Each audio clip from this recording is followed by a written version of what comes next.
Hello everyone, welcome back to my English lesson for 9th grade students. So in this learning video we are going to learn the chapter 1. It's about the expression of agreement and disagreement. Jadi dalam video pembelajaran kali ini kita akan pindah ke bab kedua, ke chapter kedua, yaitu tentang ungkapan agreement dan disagreement. Agreement itu persetujuan dan disagreement ketidaksetujuan.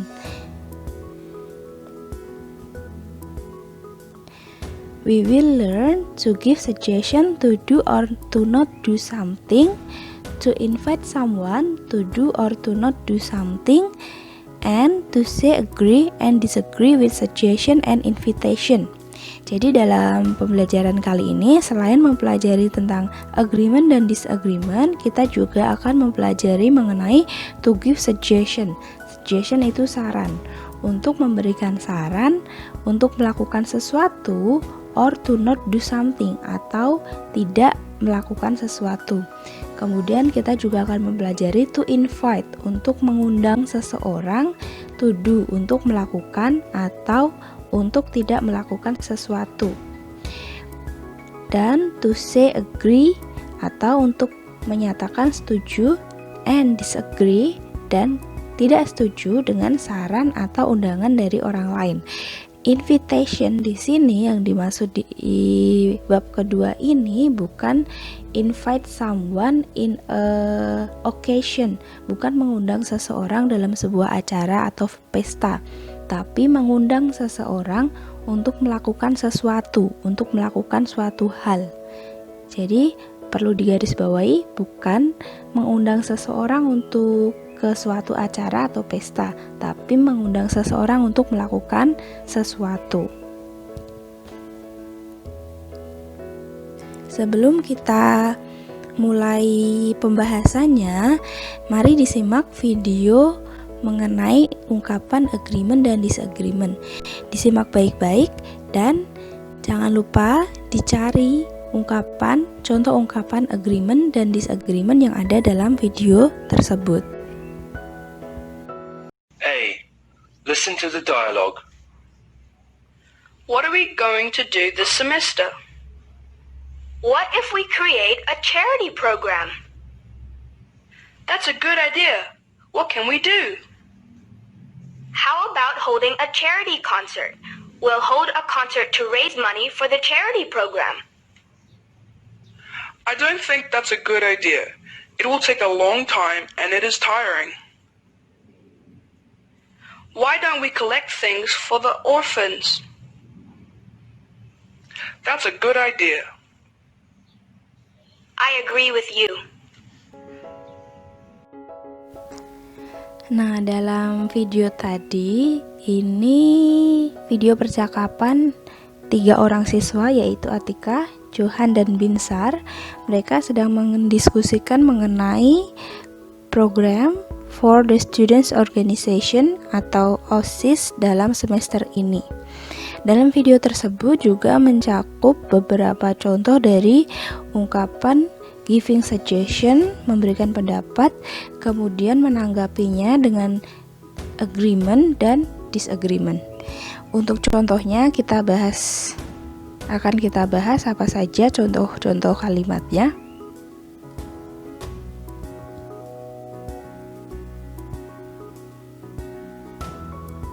Yang pertama, dari si Atika ini, dia memberikan saran kepada 2 orang temannya mengenai program yang akan dijalankan dengan mengatakan, what if we create a charity program? Bagaimana kalau kita membuat program amal, charity amal? Dia memberikan saran seperti itu. Kemudian direspon oleh Johan dengan mengatakan, that's a good idea, what can we do? Nah, dari kalimat ini, that's a good idea, itu berarti Johan setuju atau agree dengan suggestion dari Atika. Berarti ketika kita setuju dengan saran atau ide dari orang lain, kita bisa mengatakan dengan that's a good idea, what can we do? Lalu si Atika menjawab lagi dengan berkata, "How about holding a charity concert?" Bagaimana kalau mengadakan konser amal? Dia memberikan saran lagi kepada kedua temannya. Kemudian direspon lagi. Kali ini yang merespon adalah Binsar. Dia mengatakan, "I don't think that's a good idea." Kurasa itu bukan ide yang bagus, kata Binsar seperti itu. Dari kalimat ini menyatakan kalau Binsar tidak setuju dengan suggestion, dengan saran yang diberikan oleh si Atika. Jadi ketika kita ingin mengatakan kalau kita tidak setuju dengan ide dari orang lain, kita bisa bilang, "I don't think that's a good idea." Selanjutnya, karena tadi si Binsar tidak setuju dengan saran dari Atika, si Johan lalu memberikan suggestion lain lagi dengan mengatakan, "Why don't we collect things for the orphans?" Kenapa kita nggak mengumpulkan barang-barang untuk anak yatim piatu? Orphan itu anak yatim piatu. Dia memberikan saran seperti itu. Jadi kita bisa pakai ungkapan ini juga ketika kita ingin memberikan saran, memberikan suggestion kepada orang lain dengan bilang, "Why don't we?" Lalu diikuti saran kalian apa. Kemudian direspon oleh Binsar, dia mengatakan, "That's a good idea." Itu ide yang bagus. Berarti dari kalimat ini Binsar setuju dengan saran dari si Johan yang akan mengumpulkan barang-barang untuk anak-anak yatim piatu. Kemudian Atika juga menjawab, "I agree with you." Aku setuju denganmu. Itu berarti Atika juga setuju dengan saran dari si Johan. Lalu apa saja ungkapan yang kita bisa gunakan untuk memberikan saran serta menanggapinya?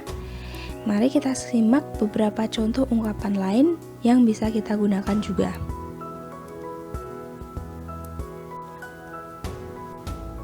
Expression to give suggestion and invite to do and to not do something.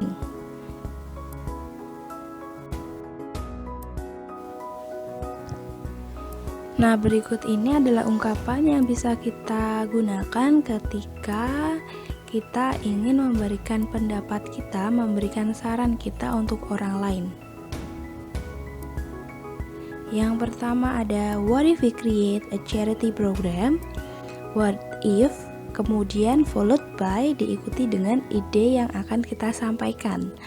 Lalu ada, how about holding a charity concert?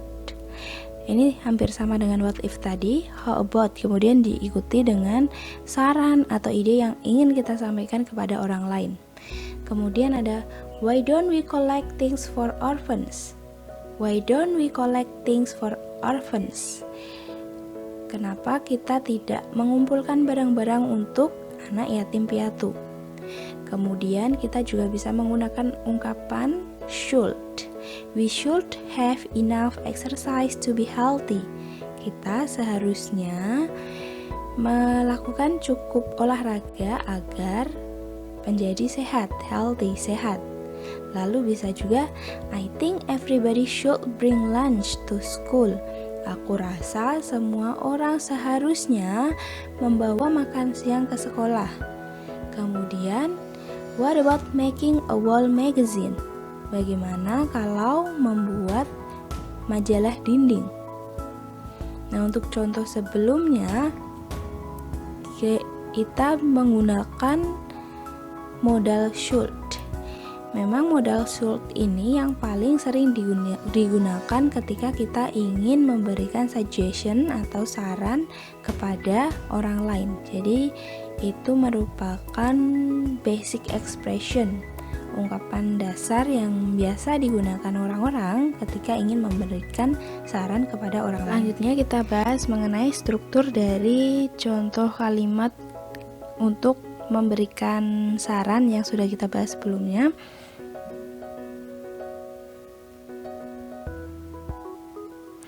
Tadi ada why don't, kemudian what if, lalu ada what about, lalu ada how about. Untuk why don't, ini penggunaannya diikuti sentence. Jadi setelah why don't, ini diikuti subjek, kemudian ada kata kerjanya, subjek, verb. Jadi harus diikuti dengan sentence. Kemudian ada what if. What if ini juga sama, diikuti dengan sentence. Berarti kalau diikuti dengan sentence itu harus ada subjek dan verbnya. Minimal harus ada subjek dan verb. What if we go to the zoo tonight? Itu contohnya. Kemudian ada what about dan how about. How about dan what about ini penggunaannya sama, diikuti dengan verb ing atau kata kerja yang ada ing-nya. Jadi tidak diikuti dengan kalimat, tapi diikuti dengan langsung kata kerja. Hanya kata kerja tanpa diikuti subjek. Namun kata kerjanya harus menggunakan kata kerja yang ditambahi dengan ing. Contohnya seperti ini.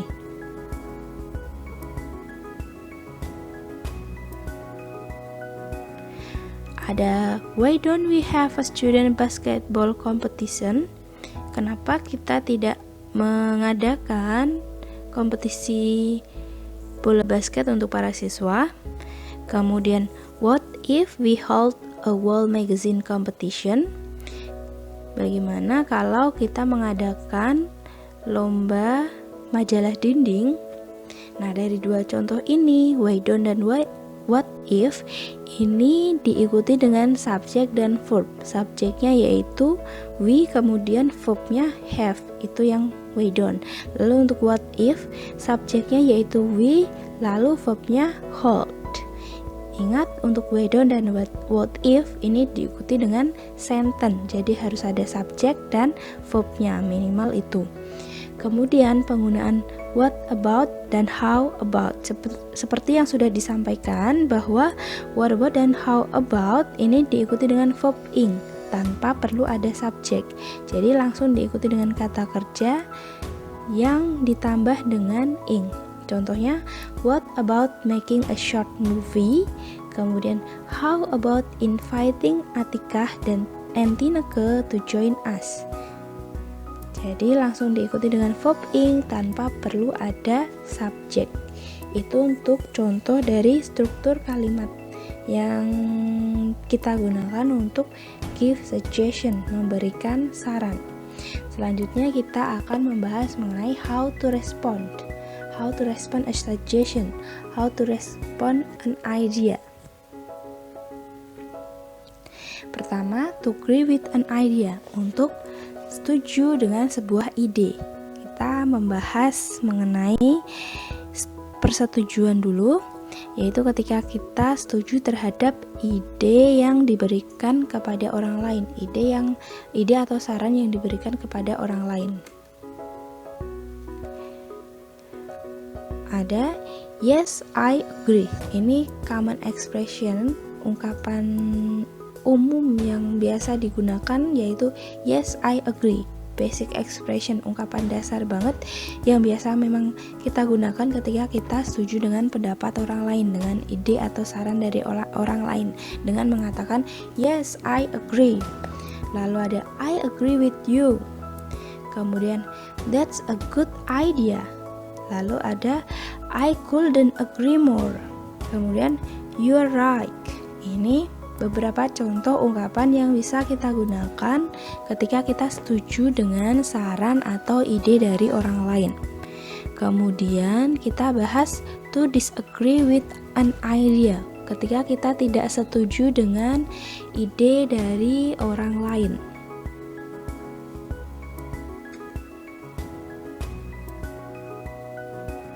Pertama ada I don't think so. Seperti tadi yang diucapkan oleh Binsar dalam contoh video tadi, ada I don't think so. Kemudian I don't think that's a good idea. Aku rasa itu bukan ide yang bagus. Kemudian kita bisa bilang langsung dengan mengatakan I disagree. Lalu bisa juga I don't agree with you. Aku nggak setuju sama kamu. Atau bisa I'm not sure about that. Aku tidak yakin mengenai hal itu. Ini beberapa contoh ungkapan yang bisa kita gunakan ketika kita tidak setuju dengan saran atau ide dari orang lain.